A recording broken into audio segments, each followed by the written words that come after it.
வணக்கம். ஜம் செய்திகளுக்காக தமிழ்மொழி. இந்திய நேரப்படி இரவு 8:30 மணி செய்திகள். முதலில் ஜம் தலைப்புச் செய்திகளை காணலாம். ஒடிசாவின் கலாச்சாரத்திற்கு யோகா ஒரு அங்கம் வகிக்கின்றது.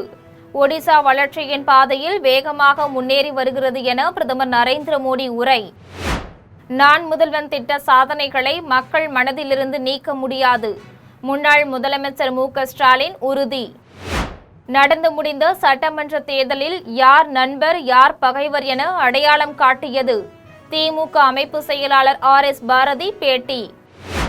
மேகதாது அணை திட்டத்தை தடுப்பதற்கு 11 ஆண்டுகளாக போராடி வரும் ஒரே கட்சி மதிமுக தான். கட்சியின் பொதுச் செயலாளர் வைகோ தகவல். மராட்டிய மாநிலம் பர்பானி மாவட்டத்தில் கோவிலின் மேற்கூரை சரிந்து விழுந்த விபத்தில் 7 பேர் உயிரிழப்பு. 20 பக்தர்கள் இடிபாடுகளில் சிக்கியிருக்கலாம் என அஞ்சப்படுகின்றது. இனி விரிவான செய்திகளை காணலாம். ஒடிசாவின் கலாச்சாரத்திற்கு யோகா ஒரு அங்கம் என்றும் இன்று ஒடிசா வளர்ச்சியின் பாதையில் வேகமாக முன்னேறி வருகிறது என்றும் பிரதமர் நரேந்திர மோடி தெரிவித்துள்ளார். ஒடிசா மாநிலம் மயூர்பஞ்ச் பகுதியில் நடைபெற்ற நலத்திட்ட துவக்க விழா நிகழ்ச்சியில் பிரதமர் நரேந்திர மோடி மற்றும் குடியரசுத் தலைவர் திரௌபதி முர்மு ஆகியோர் பங்கேற்றனர். நிகழ்ச்சியில் பிரதமர் நரேந்திர மோடி பேசினார். அப்போது இன்று ஒடிசா வளர்ச்சியின் பாதையில் வேகமாக முன்னேறி வருகிறது என்றும் வடகிழக்கு இந்தியாவின் வளர்ச்சி மூலம் இந்தியாவை உருவாக்குவதே மத்திய அரசின் தொலைநோக்கு பார்வையாகும் என்றும் அதனால்தான் நாங்கள் பூர்வோதய கொள்கையின் கீழ் செயல்பட்டு வருகின்றோம் என்றும் காங்கிரஸ் காலத்தில் பின்தங்கிய நிலைக்கு அடையாளமாக இருந்த வடகிழக்கு இந்தியா இப்போது முன்னேற்றத்திற்கான நுழைவு வாயிலாக மாறி வருகிறது என்றும் இன்று ஒடிசாவின் வளர்ச்சி தொடர்பான பல முக்கியமான திட்டங்கள் தொடங்கி வைக்கப்பட்டு அடிக்கல் நாட்டப்பட்டுள்ளன எனவும் இந்த திட்டங்களுக்காக ரூபாய் 47,000 கோடி செலவிடப்படும் என்றும் பிரதமர் நரேந்திர மோடி தெரிவித்தார். மேலும் சர்வதேச யோகா தினம் 21ஆம் தேதியான நாளை கொண்டாடப்படுகின்றது எனவும் ஒடிசாவின் கலாச்சாரத்தில் யோகா ஒரு அங்கமாக இருந்து வருகின்றது என்றும் ஒடிசா மண்ணின் சார்பில் நாடு முழுவதிலும் உள்ள மக்களுக்கும் உலகம் முழுவதிலும் உள்ள மக்களுக்கும் நான் வேண்டுகோள் விடுக்கின்றேன். நீங்கள் அனைவரும் யோகா தினத்தில் பெருமளவில் பங்கேற்க வேண்டும் என்றும் பிரதமர் நரேந்திர மோடி தெரிவித்தார். நான் முதல்வன் திட்ட சாதனைகளை மக்கள் மனதிலிருந்து நீக்க முடியாது என்று முன்னாள் முதலமைச்சர் மு.க.ஸ்டாலின் தெரிவித்துள்ளார். முன்னாள் முதலமைச்சரும் திமுக தலைவருமான மு.க.ஸ்டாலின் தனது எக்ஸ் தளத்தில் பதிவு ஒன்றை பதிவிட்டுள்ளார். அதில் சோசியல் மீடியாவில் நீங்கள் நான் முதல்வன் பக்கங்களின் பெயரை மாற்றலாம், அதில் இருந்த பதிவுகளை டெலீட் செய்யலாம். ஆனால் இதுபோல 1000 ஜெனிஃபர்களின் கனவை நனவாக்கிய நான் முதல்வன் திட்டத்தின் சாதனைகளையும் நன்றியுணர்வையும் மக்களின் மனங்களிலிருந்து டெலீட் செய்யவே முடியாது என்றும் அவை அவர்களின் இதயத்தில் ஆழமாக ஆர்ச்சிவ் செய்யப்பட்டு விட்டுள்ளன என்றும் கடந்த 5 ஆண்டுகளாக எனது ஆட்சி காலத்தில் படிங்க படிங்க படிங்க என்று தொடர்ந்து சொல்லி வந்தேன். அப்படி படித்து முன்னேற விரும்பும் இளைஞர்களுக்கு உதவத்தான் நான் முதல்வன் என்ற என் கனவு திட்டத்தை தொடங்கினேன் என்றும் அதனை முடக்குவது தமிழ்நாட்டு இளைஞர்களின் வளர்ச்சியை முடக்கும் செயலாக அமைந்துவிடும் என்றும் திமுக தலைவர் மு.க.ஸ்டாலின் தெரிவித்துள்ளார். மேலும் திமுக ஆட்சியில் 2022இல் நான் முதல்வன் திட்டம் தொடங்கப்பட்டது. மாணவர்களின் கல்வி திறன் மற்றும் வேலைவாய்ப்பை மேம்படுத்துவதற்காக இந்த திட்டம் தொடங்கப்பட்டது என்றும் அரசு பள்ளி கல்லூரி மற்றும் பல்கலை மாணவர்களின் தனித்திறமைகளை அடையாளம் கண்டு அவற்றை வளர்ப்பது, தற்போதைய உலகளாவிய தொழில்நுட்ப வளர்ச்சிக்கு ஏற்ப பயிற்சி அளிப்பது போன்ற உதவிகள் வழங்கப்பட்டன என்றும் தற்போது அமைந்துள்ள புது அரசு நான் முதல்வன் திட்டத்தின் அதிகாரப்பூர்வ எக்ஸ் வலைதள பக்கத்தில் உள்ள பெயரை திறன் தமிழ்நாடு கார்ப்பரேஷன் என மாற்றியுள்ளது என்றும் அதோடு மே 15ஆம் தேதிக்கு முந்தைய அனைத்து பதிவுகளும் நீக்கப்பட்டுள்ளன என்றும் முன்னாள் முதலமைச்சர் மு.க.ஸ்டாலின் தெரிவித்துள்ளார். நடந்து முடிந்த சட்டமன்ற தேர்தலில் யார் நண்பர் யார் பகைவர் என அடையாளம் காட்டியது என்று சென்னை திமுக அமைப்பு செயலாளர் ஆர்.எஸ். பாரதி தெரிவித்துள்ளார். சென்னை அண்ணா அறிவாலயத்தில் திமுக கூட்டணியிலிருந்து முஸ்லீம் லீக் விலகியது குறித்து திமுக அமைப்பு செயலாளர் ஆர்.எஸ். பாரதி செய்தியாளர்களை சந்தித்து பேசினார். அப்போது நடந்து முடிந்த சட்டமன்ற தேர்தலில் யார் நண்பர்கள் யார் சந்தர்ப்பவாதிகள் என தெரிந்துள்ளது என்றும் யார் நண்பர் யார் பகைவர் என அடையாளம் காட்டியுள்ளது என்றும் தாவேக அமைச்சரவையில் இந்திய யூனியன் முஸ்லீம் லீக் கட்சியினர் இடம்பெற்றுவிட்டனர். எனவே கூட்டணியில் இருந்து வெளியேறித்தான் ஆக வேண்டும். முஸ்லீம் லீக் முடிவையே மதிமுக எடுக்கும் என்றும் எங்கள் பலம் எங்களுக்கு தெரியும். எங்களுடன் இருந்த கூட்டணி கட்சிகள் பதவி ஆசையால் சென்றுவிட்டன எனவும் விஜய் ஆட்சி அமைப்பார் என ஊடக கணிப்பு சொல்லவில்லை. சில கட்சிகள் பலியாகி உள்ளன என்றும் தற்போது பிரிந்துள்ள கட்சிகள் தேர்தலுக்கு முன்பே கூட்டணியில் இருந்து வெளியேறியிருந்தால் திமுக கூடுதல் இடத்தில் போட்டியிட்டிருக்கும் என்றும் திமுக அமைப்பு செயலாளர் RS பாரதி தெரிவித்துள்ளார். மேகதாது அணை திட்டத்தை தடுப்பதற்கு 11 ஆண்டுகளாக போராடி வரும் ஒரே கட்சி மதிமுக தான் என அக்கட்சியின் பொதுச் செயலாளர் வைகோ தெரிவித்துள்ளார்.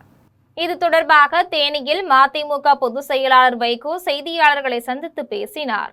அப்போது மேகதாது அணைக்கு எதிராக தமிழக சட்டமன்றத்தில் நேற்று முதலமைச்சர் விஜய் ஒரு நல்ல தீர்மானத்தை கொண்டு வந்தார். அனைத்து கட்சிகளும் ஒருமனதாக இணைந்து அந்த தீர்மானத்திற்கு ஆதரவு தெரிவித்தனர். ஆனால் ஒன்றை எச்சரிக்க விரும்புகின்றேன். மேகதாது திட்டத்தை கர்நாடக அரசு மட்டும் செய்யவில்லை. இதற்கு பின்னால் இருந்து இயக்குவது மத்திய பாஜக அரசுதான் என்று வைகோ தெரிவித்தார். மேலும் கடந்த 2014ஆம் ஆண்டு டிசம்பர் 7, 8 தேதிகளில் டெல்லியில் ஒரு ரகசிய கூட்டம் நடத்தினர். அதில் கர்நாடக சட்டமன்ற உறுப்பினர்கள், நாடாளுமன்ற உறுப்பினர்கள், மத்திய அரசின் அப்போதைய சுற்றுச்சூழல் அமைச்சர் ஜவடேகர் உள்ளிட்டோரும் கலந்து கொண்டனர். அப்போது கர்நாடக அமைச்சர்களிடம் மேகதாது அணையை கட்டுவதற்கு நாங்கள் வெளிப்படையாக அனுமதி தர மாட்டோம், ஆனால் நீங்கள் அணையை கட்டிக்கொண்டே இருங்கள் என்று மத்திய அரசு தரப்பில் சொல்லப்பட்டது என்றும் இந்த சதித்திட்டம் ஒரு ஆங்கில நாளிதழ் மூலம் வெளிச்சத்திற்கு வந்தது. உடனடியாக நான் காவிரி பாதுகாப்பு இயக்கத்தை ஆரம்பித்தேன். ஊர் ஊராக சென்று மேகதாதுவில் அணை கட்டப் போகிறார்கள் என்ற விஷயத்தை மக்களிடம் கொண்டு போய் சேர்த்தேன் என்றும் 11 ஆண்டுகளாக மேகதாது திட்டத்தை தடுக்க போராடி வரும் ஒரே கட்சி மதிமுக தான் என்றும் இப்போது எல்லோரும் அறிக்கை விடலாம், குரல் கொடுக்கலாம், ஆனால் அது அறிவிக்கப்பட்ட காலத்திலிருந்தே போராடிய கட்சி மதிமுக மட்டும்தான் என்றும் மதிமுக பொதுச் செயலாளர் வைகோ தெரிவித்துள்ளார். தொடர்ந்து போராட்டங்கள் முன்பு நடந்த மாதிரி நடத்துவோம். கோர்ட்ல நான் இம்ப்ளீமெண்ட் பெட்டிஷன் போட்டிருக்கேன், அங்கேயும் போய் வாதாடுவேன். ஆகவே எங்களை பொறுத்தமட்டில் தமிழக வாழ்வாதாரங்களை, தமிழக மக்கள் நலனை காப்பாற்றும் போராட்ட களங்களில் மதிமுக என்ற கட்சியை தவிர வேற யாரும் போராடவில்லை. இதை நான் சொல்லுகிற இந்த கருத்துக்கள். மராட்டிய மாநிலம் பர்பானி மாவட்டத்தில் யஷ்வாடி கிராமத்தில் கோவிலின் மேற்கூரை சரிந்து விழுந்த விபத்தில் 7 பேர் உயிரிழந்தனர். 20 பக்தர்கள் இடிபாடுகளில் சிக்கியிருக்கலாம் என அஞ்சப்படுகின்றது. மராட்டிய மாநிலம் பர்பானி மாவட்டத்தில் யஷ்வாடி கிராமத்தில் கோவில் கட்டுமான பணிகள் நடைபெற்று வந்தது. இந்நிலையில் கோவிலின் முன்பகுதியில் அமைந்திருந்த மேற்கூரை திடீரென இடிந்து விழுந்தது. இந்த விபத்தில் சுமார் 20 பக்தர்கள் இடிபாடுகளில் சிக்கியிருக்கலாம் என அஞ்சப்படுகின்றது. 6 பேர் பலியானதாக முதல்கட்ட தகவல் வெளியாகி உள்ளன. தகவல் அறிந்த மாவட்ட நிர்வாகம் மற்றும் காவல்துறையினர் சம்பவ இடத்திற்கு விரைந்து சென்று மீட்பு பணிகளை தீவிரமாக மேற்கொண்டு வருகின்றனர். இடிபாடுகளில் சிக்கியவர்களை மீட்கும் பணிகள் போர்க்கால அடிப்படையில் நடைபெற்று வருகின்றன. காயமடைந்தவர்கள் உடனடியாக மீட்கப்பட்டு சிகிச்சைக்காக பர்பானி மாவட்ட அரசு மருத்துவமனைக்கு அனுப்பி வைக்கப்பட்டுள்ளனர். நடந்து முடிந்த சட்டமன்ற தேர்தலில் திமுக தலைவர் மு.க.ஸ்டாலின் வெற்றி வாய்ப்பை இழந்தது பேரதிர்ச்சியாக உள்ளது என்றும், பீனிக்ஸ் பறவையை போன்று மீண்டும் திமுக எழும் என்றும் சென்னை எழும்பூரில் நடைபெற்ற கூட்டத்தில் மல்லை சத்யா நம்பிக்கை தெரிவித்தார். சென்னை எழும்பூரில் உள்ள தனியார் மண்டபத்தில் திராவிட வெற்றி கழகத்தின் நிர்வாக குழு கூட்டம் அக்கட்சியின் தலைவர் மல்லை சத்யா தலைமையில் நடைபெற்றது. கூட்டத்தில் மாநில நிர்வாகிகள், மாவட்ட நிர்வாகிகள் என 200க்கும் மேற்பட்டோர் கலந்து கொண்டனர்.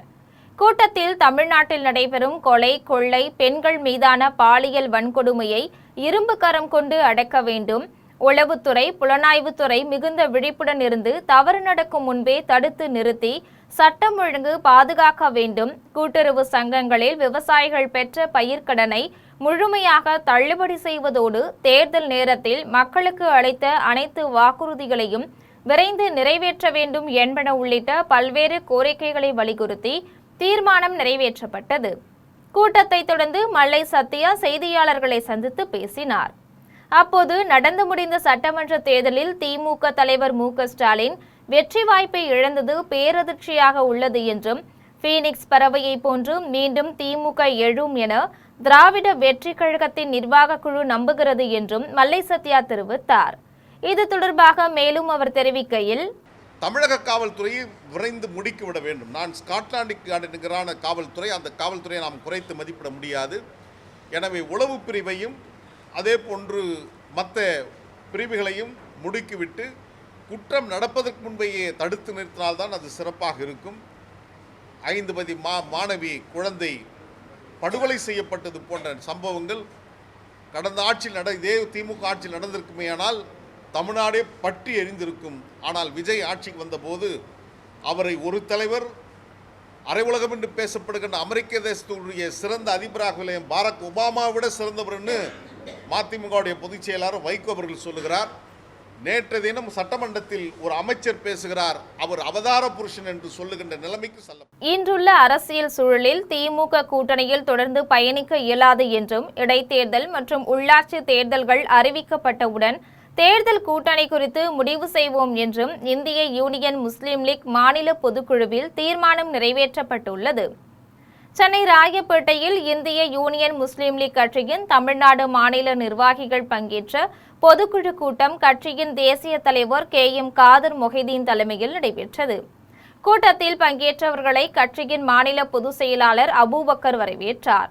பொதுக்குழு கூட்டத்தில் இன்றுள்ள அரசியல் சூழலில் திமுக கூட்டணியில் நாம் தொடர்ந்து பயணிக்க இயலாது என்றும், வரும் இடைத்தேர்தல் மற்றும் உள்ளாட்சி தேர்தல்கள் அறிவிக்கப்பட்டவுடன் தேர்தல் கூட்டணி குறித்து முடிவு செய்வோம் என்பன உள்ளிட்ட 14 தீர்மானங்கள் நிறைவேற்றப்பட்டது. கூட்டத்தில் இந்திய யூனியன் முஸ்லீம் லீக் கட்சியின் உறுப்பினர்கள் 480 பேர் கலந்து கொண்டனர். கூட்டத்தை தொடர்ந்து இந்திய யூனியன் முஸ்லீம் லீக் கட்சியின் தேசிய தலைவர் KM காதர் மொஹிதீன் செய்தியாளர்களை சந்தித்து பேசினார். அப்போது தமிழ்நாடு சட்டமன்ற தேர்தலில் மக்கள் அளித்த தீர்ப்பை மதித்து தாவேக ஆட்சி அமைய இந்திய யூனியன் முஸ்லீம் லீக் கட்சி ஆதரவு அளித்ததோடு முதலமைச்சர் ஜோசப் விஜய் தலைமையிலான அரசில் அங்கம் வகித்து வருகின்றோம் என்றும் தெரிவித்தார். மேலும் இந்த ஆண்டு கேரள மாநிலம், தமிழ்நாடு, மேற்கு வங்காளம் தேர்தலில் இந்திய யூனியன் முஸ்லீம் லீக் சார்பில் போட்டியிட்டு கேரளாவில் 28 தொகுதிகளில் 22 தொகுதிகளில் வெற்றி பெற்று கேரளாவில் 5 அமைச்சர்களை பெற்றிருக்கின்றோம் என்றும் காதர் மொஹிதீன் தெரிவித்தார். இதனிடையே செய்தியாளர் ஒருவர் குறுக்கிட்டு, இடைத்தேர்தல் மற்றும் உள்ளாட்சி தேர்தலில் திமுகவிற்கு வாக்களிக்க வேண்டும் என பிரச்சாரத்தில் கூறினீர்களே என்று கேட்டதற்கு சட்டென்று கோபமடைந்த காதர் மொஹிதீன் செய்தியாளர்களை பார்த்து, நான் சொல்லாததை நீ எப்படி கேட்கின்றாய் எனவும், முட்டாள்தனமான கேள்வியை கேட்காதே எனவும், உன் யூகத்திற்கு நான் பதிலளிக்க வேண்டுமா எனவும் கோபமடைந்தார். இதனால் சற்று நேரம் கூட்டத்தில் பரபரப்பு ஏற்பட்டது. எங்களுக்கு எங்க வசதி இருக்கோ அங்க கேட்போம், எங்களுக்கு வாய்ப்பு இருந்தா நிச்சயமா கேட்போம். ஆனா உள்ளாட்சியில் 2620 உள்ளாட்சி தேர்தல் நடக்கும் போது அந்த உள்ளாட்சி தேர்தலில் மாநகராட்சி என்றாலும் நகராட்சி என்றாலும் முஸ்லிம் சமுதாயம் எங்கு நெருக்கமாக இதுவரை இருந்திருக்கிறதோ அங்கெல்லாம் நாங்கள் தலைவராக இருந்திருக்கிறோம், துணைத் தலைவராக இருந்திருக்கிறோம், மேயராக இருந்திருக்கிறோம், துணை மேயராக இருந்திருக்கிறோம். அந்த வாய்ப்பு கடந்த காலத்திலே எங்களுக்கு இல்லை. அப்படிப்பட்ட வாய்ப்பை நிச்சயமாக தமிழக வெற்றி கழக கூட்டணியோடு சேர்ந்து நாங்கள் நிச்சயமாக பெறுவோம். அதற்காக பாடுபடுவோம். தமிழ்நாட்டில் ஒரு மாதம் நம்பிக்கை இழந்த அரசியல் ஆதரவற்றவர்களுக்கு அடைக்கலம் கொடுக்க ஆள்பிடிக்கின்ற வேலையை அட்டகாசமாக தமிழக வெற்றி கழக அரசு செய்து வருகின்றது என்று மதுரையில் அதிமுக முன்னாள் அமைச்சர் RP உதயகுமார் தெரிவித்துள்ளார். மதுரையில் அதிமுக முன்னாள் அமைச்சர் RP உதயகுமார் செய்தியாளர்களை சந்தித்து பேசினார்.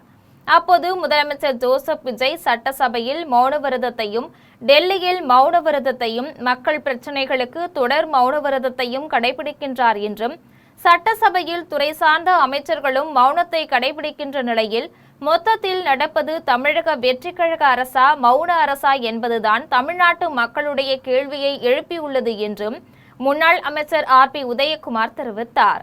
மேலும் தமிழக வெற்றி கழக அரசில் தமிழ்நாட்டின் சட்டம் ஒழுங்கு சீர்குலைவு, போதைப்பொருள் நடமாட்டம், தொடர் மின்வெட்டு, டெல்டா பகுதிகளில் வறட்சியால் விவசாய சாகுபடி பாதிப்பு, பயிர்க்கடன் தள்ளுபடியில் குளறுபடி என தமிழகத்தின் தொலைநோக்கு பார்வையில் மொத்தத்தில் கடுமையான ரீல்ஸ் வியூகம் நடைபெற்று வருகிறது எனவும், நம்பிக்கை இழந்த அரசியல் ஆதரவற்றவர்களுக்கு அடைக்கலம் கொடுக்க ஆள்பிடிக்கின்ற வேலையை அட்டகாசமாக தமிழக வெற்றி கழக அரசு செய்து வருகின்றது என்றும் அதிமுக முன்னாள் அமைச்சர் உதயகுமார் தெரிவித்துள்ளார். அடைக்கலம் கொடுக்க ஆள் பிடிக்கிற வேலையை அட்டகாசமாக செய்து அதிரடி காட்டி வருகிறது நம்ம முதல்வர் விஜய் தம்பியின் தாவேகா அரசு. ஆனா வாசல் தேடி வருகின்ற அரசியல் ஆதரவற்றவர்களுக்கு மானமுள்ள மரியாதையுள்ள வரவேற்பு மட்டும் யாரும் எதிர்பார்க்க கூடாது. இங்கு வேலையும் காலி இல்லை, இங்க ஆட்களும் தேவையில்லை. இருந்தாலும் வாசப்படி வர நீங்க வந்துட்டீங்கன்னா. சென்னை பெருங்குடியில் பொதுமக்கள் கோரிக்கையை ஏற்று புதிதாக கட்டப்பட்டுள்ள 10 கழிப்பறைகளை மண்டல குழு தலைவர் பெருங்குடி SP ரவிச்சந்திரன் திறந்து வைத்தார். பெருநகர சென்னை மாநகராட்சியின் பெருங்குடி மண்டலத்தில் நேதாஜி நகரில் பெரியார் சாலை இணைப்பில் பொதுமக்களின் நீண்ட நாள் கோரிக்கையை ஏற்று பெண்களுக்கு 4 கழிப்பறைகள், ஆண்களுக்கு 4 கழிப்பறைகள், மாற்றுத்திறனாளிகளுக்கு 2 கழிப்பறைகள் என 10 கழிப்பறைகள் புதிதாக கட்டப்பட்டது. இதன் திறப்பு விழாவில் 14வது மண்டல குழு தலைவர் பெருங்குடி SP ரவிச்சந்திரன் கலந்து கொண்டு பொதுமக்களின் பயன்பாட்டிற்கு கழிவறைகளை திறந்து வைத்தார். இதில் 184வது வார்டு வட்ட செயலாளர் தேவராஜன், கட்சி நிர்வாகிகள் மற்றும் பொதுமக்கள் பலர் கலந்து கொண்டனர். தமிழக முதலமைச்சர் ஜோசப் விஜய் பிறந்தநாளை முன்னிட்டு திருப்பரங்குன்றம் பகுதியில் நடைபெற்ற இரத்த தான முகாமில் மின்சாரத்துறை அமைச்சர் CTR நிர்மல்குமார் கலந்து கொண்டு முகாமை தொடக்கி வைத்து இரத்த தானம் செய்தார். தமிழக முதலமைச்சர் ஜோசப் விஜய் பிறந்தநாளை முன்னிட்டு மதுரை திருப்பரங்குன்றம் பகுதியில் இரத்த தான முகாம் நடைபெற்றது. முகாமில் மின்சாரத்துறை அமைச்சர் CTR நிர்மல்குமார் கலந்து கொண்டு முகாமை தொடங்கி வைத்ததுடன் அவரே முன்வந்து இரத்த தானம் செய்து அங்கிருந்த இளைஞர்களுக்கும் பொதுமக்களுக்கும் முன்மாதிரியாக திகழ்ந்தார். அதனைத் தொடர்ந்து முகாமில் ஆர்வமுடன் பங்கேற்று இரத்த தானம் வழங்கிய கொடையாளர்கள் அனைவருக்கும் பாராட்டு சான்றிதழ்களை அமைச்சர் CTR நிர்மல்குமார் வழங்கினார். முகாமை முடித்துக்கொண்டு காரில் சென்ற அமைச்சர் பொதுமக்கள் திரண்டிருந்ததை கண்டதும் காரை விட்டு கீழே இறங்கி பொதுமக்களிடம் குறைகளை கேட்டறிந்தார். அப்போது அப்பகுதியை சேர்ந்த பெண்கள் சிலர் தங்கள் பகுதியில் சரியாக குடிநீர் வரவில்லை என்று தெரிவித்தனர். பொதுமக்களின் குறைகளை கேட்டறிந்த அமைச்சர் இன்னும் 2 நாட்களுக்குள் குடிநீர் பிரச்சினைக்கு உரிய தீர்வு காணப்படும் என்று பொதுமக்களிடம் உறுதியளித்தார். சென்னை மடிப்பாக்கத்தில் காங்கிரஸ் கட்சி சார்பில் பாராளுமன்ற எதிர்க்கட்சித் தலைவர் ராகுல் காந்தியின் பிறந்தநாள் விழா கொண்டாடப்பட்டது. சென்னை மடிப்பாக்கம் 188வது வார்டு பகுதியில் காங்கிரஸ் கட்சி சார்பில் பாராளுமன்ற எதிர்க்கட்சித் தலைவர் ராகுல் காந்தியின் பிறந்தநாள் விழா 188வது வட்டத் தலைவர் ஸ்ரீராம் ஏற்பாட்டில் கொண்டாடப்பட்டது. விழாவிற்கு மேற்கு பகுதி தலைவர் மடிப்பாக்கம் G. செந்தில்நாதன் தலைமை தாங்கினார். விழாவில் தென் சென்னை கிழக்கு மாவட்ட செயலாளர் விஜய் தனசேகரன் கலந்து கொண்டு 200க்கும் மேற்பட்டோருக்கு மதிய உணவு வழங்கினார். இதில் நிர்வாகிகள் பகத்சிங், அனுகிரக கண்ணன், ஜே. ஹரிஷ், ராஜேஷ் பாபு, மனோகர், செந்தமிழ்நாதன் மற்றும் கட்சி நிர்வாகிகள் கலந்து கொண்டனர். குடியாத்தத்தில் இஸ்லாமியர்களுக்கு சொந்தமான இடுகாடு இடத்தை தனிநபர் ஆக்கிரமிப்பு செய்து வந்ததை கண்டித்து இஸ்லாமியர்கள் கண்டன ஆர்ப்பாட்டத்தில் ஈடுபட்டனர். வேலூர் மாவட்டம் குடியாத்தம் ஜோகிமடம் பகுதியில் 1 ஏக்கர் 37 சென்ட் பரப்பளவில் இடுகாடு உள்ளது. இந்த இடத்தை பல ஆண்டுகளாக தனிநபர் ஆக்கிரமிப்பு செய்து வந்தார். இந்நிலையில் வக்ஃபு காரியத்தின் மூலம் ஒதுக்கப்பட்ட நிதியின் மூலம் இஸ்லாமியர்கள் இடுகாட்டிற்கு சுற்றுச்சுவர் அமைக்க நடவடிக்கை மேற்கொண்டனர். இதற்கு தனிநபர் எதிர்ப்பு தெரிவித்தார். இதையடுத்து காவல்துறை மற்றும் வருவாய்த்துறையிடம் முறையிட்டும் நடவடிக்கை எடுக்காததால் இதனை கண்டித்து இஸ்லாமியர்கள் கண்டன ஆர்ப்பாட்டத்தில் ஈடுபட்டனர். ஆர்ப்பாட்டத்திற்கு 2 இஸ்லாமியர்கள் அமைப்பு ஆதரவு தெரிவித்து வந்த நிலையில் காவல்துறையினர் மற்றும் வருவாய்த்துறையினர் இரு தரப்பினரையும் அழைத்து பேச்சுவார்த்தை நடத்தினர். அப்போது சொத்துக்கான அனைத்து ஆவணங்களையும் இஸ்லாமியர்கள் சமர்ப்பித்தனர். இடுகாட்டை ஆக்கிரமிப்பு செய்த நபர் வரி கட்டியதை காட்டினார். வரி கட்டிய ரசீது வேறு இஸ்லாமியர்களின் இடுகாட்டிற்கான சர்வே எண் என தெரிய வந்தது. இதையடுத்து காவல்துறை உதவியுடன் இஸ்லாமியர்கள் இடுகாட்டிற்கு சுற்றுச்சுவர் அமைக்கும் பணியில் ஈடுபட்டனர். இதனால் அப்பகுதியில் பரபரப்பு நிலவியது. கர்நாடகாவில் தமிழனை ஏத்துக்க மாட்டாங்க என்றும், ஆனால் எனக்கு ஏன் டாக்டர் பட்டம் கொடுத்தாங்க என்பது பற்றி வேலப்பஞ்சாவடியில் நடைபெற்ற பாராட்டு விழாவில் AC சண்முகம் விளக்கமளித்து உரையாற்றினார். சென்னை வேலப்பஞ்சாவடியில் உள்ள ACS மருத்துவக் கல்லூரி வளாகத்தில் கர்நாடகாவில் உள்ள ராஜீவ்காந்தி உடல்நல அறிவியல் பல்கலைக்கழகம் சார்பில் டாக்டர் பட்டம் பெற்ற AC சண்முகத்திற்கு பாராட்டு விழா நடைபெற்றது. விழாவில் AC சண்முகம் பேசினார். அப்போது பொதுவாக கர்நாடக மாநிலத்தில் காவிரி பிரச்சினை உள்ளிட்ட பல்வேறு காரணங்களால் தமிழர்களை எளிதில் ஏற்றுக்கொள்ள மாட்டார்கள் என்றும், ஆனால் அதையெல்லாம் தாண்டி 1400 கல்லூரிகளை கொண்டுள்ள கர்நாடக மாநிலத்தின் முதன்மை பல்கலைக்கழகம் ஒரு தமிழன் என்றும் பாராமல் தனக்கு இந்த உயரிய டாக்டர் பட்டத்தை வழங்கியதற்கு பின்னால் உள்ள உழைப்பை விவரித்தார். அப்போது தங்கள் மருத்துவ குழுவினர்கள் 4 மாவட்டங்களை தத்தெடுத்து அங்குள்ள மக்களுக்கு எவ்வித கட்டணமும் இன்றி மருத்துவ சேவை செய்ததை கண்டு வியந்துதான் இந்த அங்கீகாரம் தனக்கு தேடி வந்ததாக ஏசி சண்முகம் குறிப்பிட்டார். தொடர்ந்து பல்கலைக்கழக மருத்துவர்களுக்கு அறிவுறுத்திய அவர், தமக்கு பட்டங்கள் கிடைப்பதை விட நம் பல்கலைக்கழக மருத்துவர்கள் உலக அளவில் புதிய கண்டுபிடிப்புகளை நிகழ்த்த வேண்டும் என்பதே தனது ஆசை என்றும் ஏசி சண்முகம் தெரிவித்தார். விழாவில் கல்லூரி துறை தலைவர்கள், பேராசிரியர்கள், மருத்துவர்கள் மற்றும் மாணவ மாணவிகள் என பலர் கலந்து கொண்டு விழாவை சிறப்பித்தனர். வேலூர் மாவட்டம் குடியாத்தத்தில் பெட்ரோலிய பொருட்கள் மீதான விலை உயர்வை மத்திய அரசு திரும்பப் பெற வேண்டும் என வலியுறுத்தி மார்க்சிஸ்ட் கம்யூனிஸ்ட் கட்சியினர் கண்டன ஆர்ப்பாட்டத்தில் ஈடுபட்டனர். வேலூர் மாவட்டம் குடியாத்தம் அடுத்த மேல்பட்டி பகுதியில் பெட்ரோலிய பொருட்கள் மீதான விலை உயர்வை திரும்பப் பெற வேண்டும் என வலியுறுத்தி மார்க்சிஸ்ட் கம்யூனிஸ்ட் கட்சியினர் கண்டன ஆர்ப்பாட்டத்தில் ஈடுபட்டனர். ஆர்ப்பாட்டத்தை பேர்ணாம்பட்டு தெற்கு ஒன்றிய செயலாளர் சரவணன் தொடங்கி வைத்தார். ஆர்ப்பாட்டத்தில் தொழிலாளர்களுக்கு எதிராக கொண்டுவரப்பட்ட புதிய 4 சட்ட தொகுப்பை திரும்பப் பெற வேண்டும், மகாத்மா காந்தி பெயரில் 100 நாள் வேலை உறுதி திட்டத்தை செயல்படுத்த வேண்டும் என்பன உள்ளிட்ட பல்வேறு கோரிக்கைகளை வலியுறுத்தி கண்டன கோஷங்களை எழுப்பினர். இதில் மாவட்ட குழு உறுப்பினர் குணசேகரன், தாலுகா உறுப்பினர்கள் கோவிந்தராஜ், சரத்குமார், ராஜா உள்ளிட்ட பலர் கலந்து கொண்டனர். நாடாளுமன்ற எதிர்க்கட்சித் தலைவர் ராகுல் காந்தியின் பிறந்த நாளையொட்டி திருத்தணி சுப்பிரமணிய சுவாமி திருக்கோவில் வடக்கு மாவட்ட காங்கிரஸ் கமிட்டி தலைவர் சசிகுமார் தங்கத்தேர் இழுத்து நேர்த்திக்கடன் செலுத்தினார். மக்களவை எதிர்க்கட்சித் தலைவரும் காங்கிரஸ் கட்சியின் முக்கிய தலைவருமான ராகுல் காந்தியின் பிறந்த நாளையொட்டி அவர் நோய் நொடி இல்லாமல் நீண்ட காலம் வாழ வேண்டும் என வேண்டி திருத்தணி நகர தலைவர் முருகன் ஏற்பாட்டில் தங்கத்தேர் இழுக்கும் நிகழ்ச்சி நடைபெற்றது. நிகழ்ச்சியில் திருவள்ளூர் வடக்கு மாவட்ட காங்கிரஸ் கமிட்டி தலைவர் சசிகுமார் மற்றும் திருவள்ளூர் பாராளுமன்ற அமைப்பாளர் ஏஜி சிதம்பரம் ஆகியோர் சிறப்பு அழைப்பாளர்களாக கலந்து கொண்டு திருத்தணி சுப்பிரமணிய சுவாமி திருக்கோவிலில் சிறப்பு வழிபாடு செய்து தங்கத்தேர் இழுத்தனர். இதில் காங்கிரஸ் மாநில பொதுச் செயலாளர் திவாகர், மாநில நெசவாளர் அணி தலைவர் சுந்தரவேல் உட்பட காங்கிரஸ் கட்சி நிர்வாகிகள் பலர் கலந்து கொண்டனர். திருவண்ணாமலை மாவட்டம் ஆரணி அருகே பர்மிட் இல்லாமல் பயணிகள் ஏற்றி சென்ற திமுக பிரமுகரின் மினி பேருந்து கிராம மக்கள் சிறைப்பிடித்து வாக்குவாதத்தில் ஈடுபட்டனர்.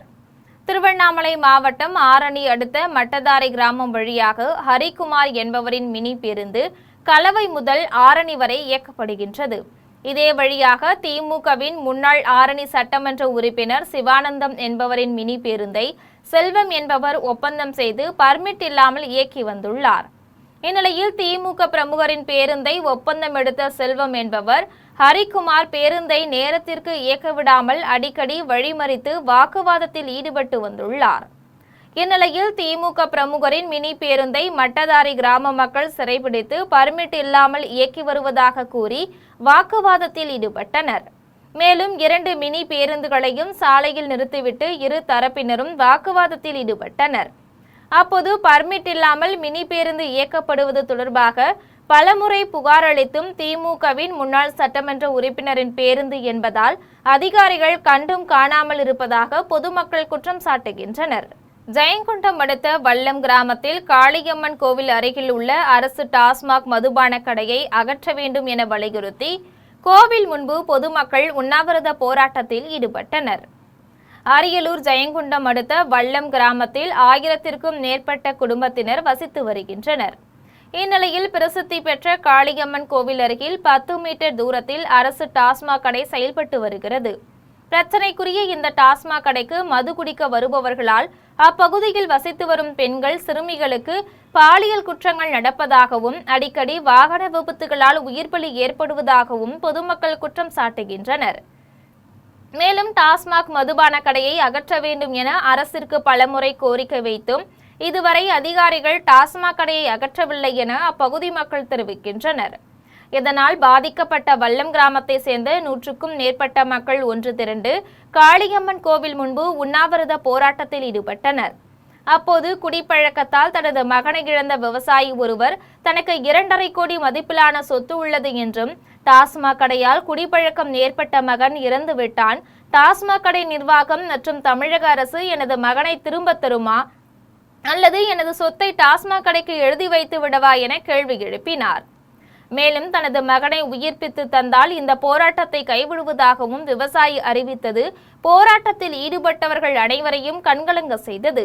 இது தொடர்பாக பொதுமக்கள் தெரிவிக்கையில், வல்லம் ஒயின் ஷாப்பு கடை எடுக்கணும்னு சொல்லி போராட்டம் பல முறையில் பண்ணிட்டு இருக்கோம். இது வரலைக்கும் இந்த நிமிஷம் வரலைக்கும் எடுக்கல.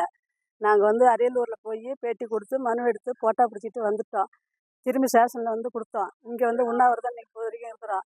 இந்த நிமிஷம் வரலைக்கும் எதுவுமே எடுக்கலை. எங்கள் வீட்டுக்காரர் 60 வயசு ஆயிடுச்சு. அவரே ஒரு 10 ரூபா சேர்ந்தாக்கா அதை கொண்டு வாங்கிட்டு ஒயின் ஷாப்பெல்லாம் ஆள் விட்டு வாங்கி குடிக்கிறாரு. அதை கேட்டாக்கா வட்டி ஓய் உக்காளிங்கிறாரு சொம்பு எடுத்துக்கிட்டு கையில். அதனால எங்களுக்கு ஒயின் ஷாப்பு உடனடியாக எடுத்தால் தான் இதை விட்டு நாங்கள் காலி பண்ணிட்டு போவோம். எனக்கு பையனும் இல்லை. திருவிடை மருதூரில் பெண்களுக்கான மார்பக புற்றுநோய், கர்ப்பப்பை புற்றுநோய் கண்டறியும் சிறப்பு முகாமை தமிழக வேளாண் மற்றும் உழவர் நலத்துறை அமைச்சர் வினோத் ரவி குத்துவிளக்கேற்றி தொடங்கி வைத்தார். தமிழக முதலமைச்சரும் தமிழக வெற்றி கழகத்தின் தலைவருமான ஜோசப் விஜயின் 52வது பிறந்தநாள் விழா ஜூன் 22ஆம் தேதி கொண்டாடப்படுகின்றது. இதனை முன்னிட்டு தமிழக வெற்றி கழகத்தின் பொதுச் செயலாளர் ஆனந்த் அறிவுறுத்தலின்படி தமிழகம் முழுவதும் பல்வேறு பகுதிகளில் மருத்துவ முகாம்கள், இரத்த தான முகாம்கள், நலத்திட்ட உதவிகள் வழங்கும் நிகழ்ச்சிகள் நடைபெற்று வருகிறது.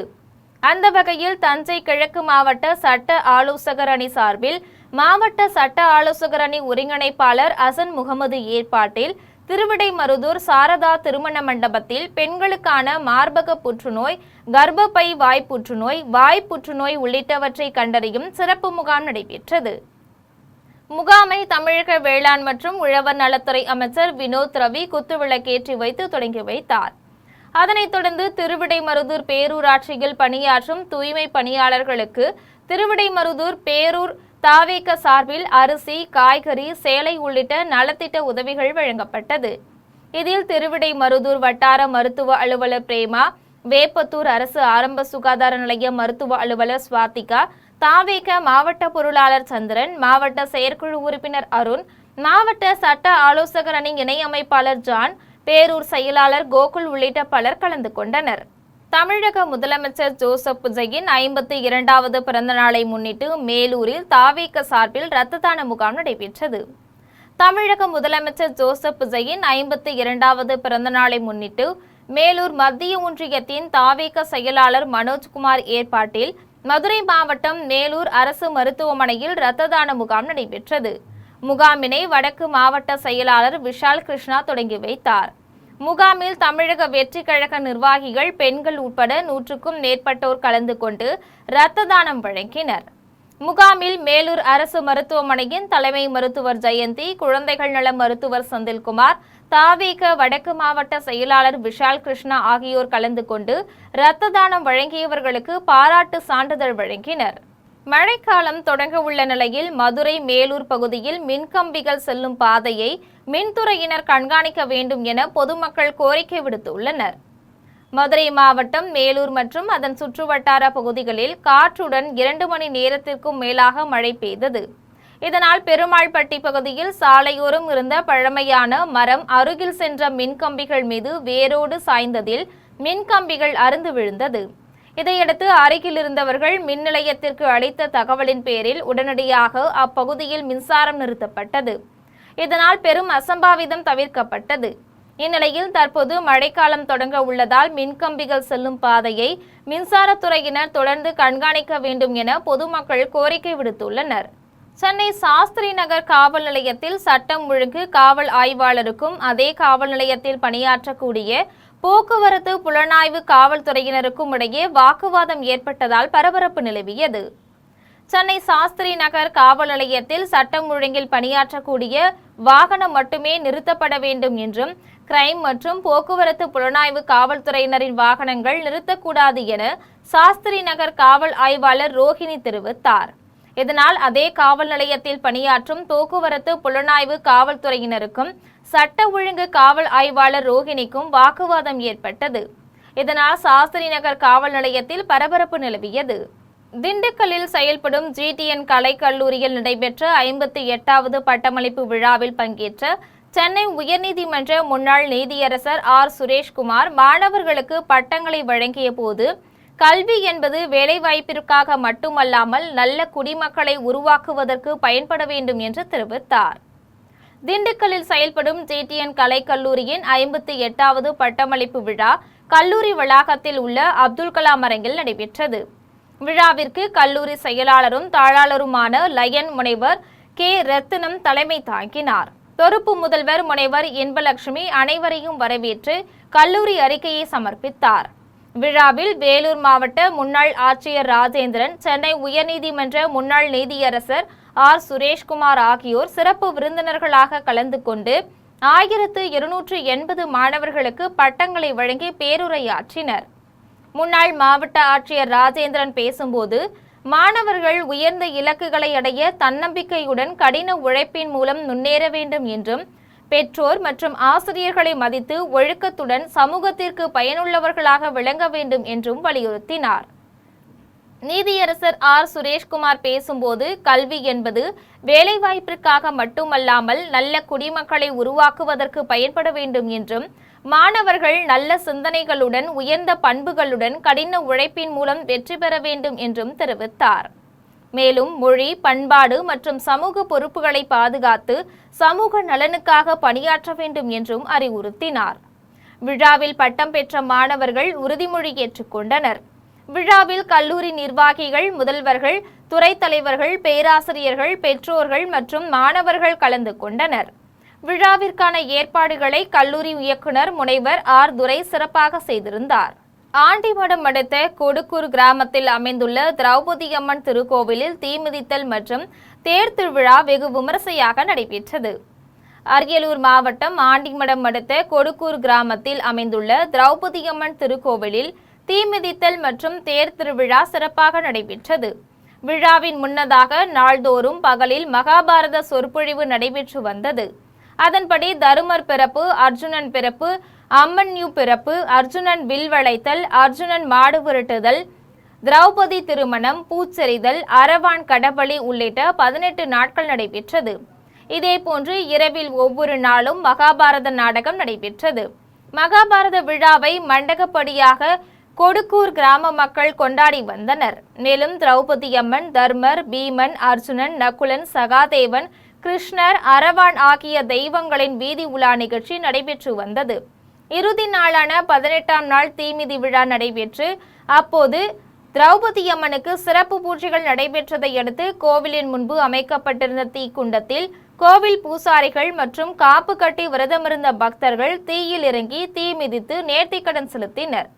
இதன் பின்னர் தேர் திருவிழா வெகு விமரிசையாக நடைபெற்றது. விழாவில் கொடுக்கூர் கிராமத்தின் சுற்றுவட்டார கிராமங்களை சேர்ந்த ஏராளமானோர் கலந்து கொண்டு திரௌபதி அம்மனை வழிபட்டனர். மீண்டும் தலைப்புச் செய்திகள். ஒடிசாவின் கலாச்சாரத்திற்கு யோகா ஒரு அங்கம் வகிக்கின்றது. ஒடிசா வளர்ச்சியின் பாதையில் வேகமாக முன்னேறி வருகிறது என பிரதமர் நரேந்திர மோடி உரை. நான் முதல்வன் திட்ட சாதனைகளை மக்கள் மனதிலிருந்து நீக்க முடியாது. முன்னாள் முதலமைச்சர் மு.க. ஸ்டாலின் உறுதி. நடந்து முடிந்த சட்டமன்ற தேர்தலில் யார் நண்பர், யார் பகைவர் என அடையாளம் காட்டியது. திமுக அமைப்பு செயலாளர் ஆர்.எஸ். பாரதி பேட்டி. மேகதாது அணை திட்டத்தை தடுப்பதற்கு 11 ஆண்டுகளாக போராடி வரும் ஒரே கட்சி மதிமுக தான். கட்சியின் பொதுச் செயலாளர் வைகோ தகவல். மராட்டிய மாநிலம் பர்பானி மாவட்டத்தில் கோவிலின் மேற்கூரை சரிந்து விழுந்த விபத்தில் 7 பேர் உயிரிழப்பு. 20 பக்தர்கள் இடிபாடுகளில் சிக்கியிருக்கலாம் என அஞ்சப்படுகின்றது. இத்துடன் ஜெம் செய்திகள் நிறைவடைகின்றன. மீண்டும் ஜெம் செய்திகள் நள்ளிரவு 12 மணிக்கு. உடனுக்குடன் செய்திகளை காண ஜெம் live.tv என்ற இணையதளத்தில் இணைந்திருங்கள். நன்றி, வணக்கம்.